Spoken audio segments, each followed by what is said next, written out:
সামান্য কয়েকটা আলু এবং একটা ডিম দিয়ে যে এত লোভনীয় একটা রাস্তা তৈরি হয় তা আপনারা একবার না বানালে বিশ্বাস করবেন না। হ্যালো ভিউয়ার্স, আসসালামু আলাইকুম। সবাই কেমন আছেন? আশা করি সবাই ভালো আছেন। আজকে সন্ধ্যার নাস্তা হিসেবে ছিল আমার এই স্ন্যাক্সটা আইটেমটা।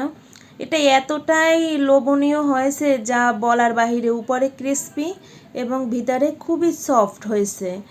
প্রথমে আমি কিছু ধনিয়া পাতা ভালো করে পরিষ্কার করে ধুয়ে নিয়ে তারপর কুচি করে নিলাম। তারপর কিছু পেঁয়াজ কুচি করে নিলাম। ওদিকে চুলায় আমি কিছুটা কয়েকটা আলু এবং একটা ডিম সেদ্ধ বসিয়ে দিয়ে এসেছি। আর পেঁয়াজটা ধনিয়া পাতাটা খুবই মিহি কুচি করে নিতে হবে, আর কাঁচামরিচটা খুবই মিহি কুচি করে নিতে হবে, কারণ আমার তো একটা ছোট বাচ্চা আছে, মুখে পড়লে ওর খুবই ঝাল লাগবে, যার জন্য আমি একটু মিহি করে নিয়েছি। আপনারা আপনার পছন্দ মতো একটু বড় সাইজ করেও নিতে পারেন, কিন্তু একটু বড় সাইজ করে নিলে হয় কি আপনার আলুটার সাথে ভালো ম্যাচিং হবে না। এই যে আমার ওদিকে আলুটাও সিদ্ধ হয়ে গিয়েছে, আলু কয়টা আর একটা ডিম। আপনারা ডিমটা চাইলে দিতে পারেন, না চাইলে স্কিপ করতে পারেন, কোনো ব্যাপার না। তারপর এগুলো গ্রেটারের সাহায্যে আমি ভালো করে গ্রেট করে নিয়েছি। যদি ভর্তা করে নিয়ে যেতে হয় তাহলে তো ধরেন একটু গোটা গোটা থাকতে পারে, তাই একটু গ্রেট করে নিয়েছি। এই যে আলু আর ডিমটা ভালো করে একটু মেখে নিয়েছি। তারপর ওই যে পেঁয়াজ কুচি, কাঁচামরিচ কুচি আর এই যে ধনিয়া পাতাগুলা কুচি, সেগুলো ভালো করে একটা বড় একটা গামলায় নিয়ে একটু সামান্য লবণ, পরিমাণ মতো আপনাদের যতটুকুনি লবণের প্রয়োজন ততটুকুনি লবণ দিয়ে ভালো করে হাত দিয়ে একটু মেখে নিয়ে আপনারা ভালো করে একটু মেখে নেবেন যাতে গোটা গোটা না থাকে, তাহলে এটা শেপটা দিতে আপনাদের খুবই ভালো হবে।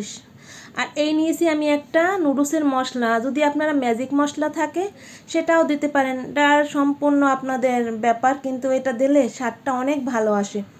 আর আমি হাফ কাপ পরিমাণে কর্নফ্লাওয়ার নিয়েছি। আমি তো নাস্তাটা অনেকটা নাস্তা বানিয়েছি তাই হাফ কাপ নিয়েছি, কিন্তু এটাতে কর্নফ্লাওয়ারই দিতে হবে। আপনি চাইলে ময়দা দিতে পারবেন না, ময়দা দিলে এই মুসমুসে যে ভাবটা উপরে ক্রিস্পি ভাবটা আসবে না।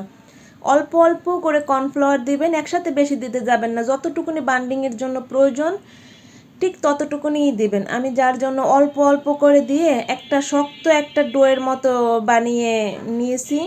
আমার এটা সম্পূর্ণ দিতে দিতে পুরো এক কাপ মানে হাফ কাপ কর্নফ্লাওয়ার সবটাই লেগেছে। আপনারা একবার হলেও নাস্তাটা এভাবে বানিয়ে আমাকে ফিডব্যাক জানাবেন।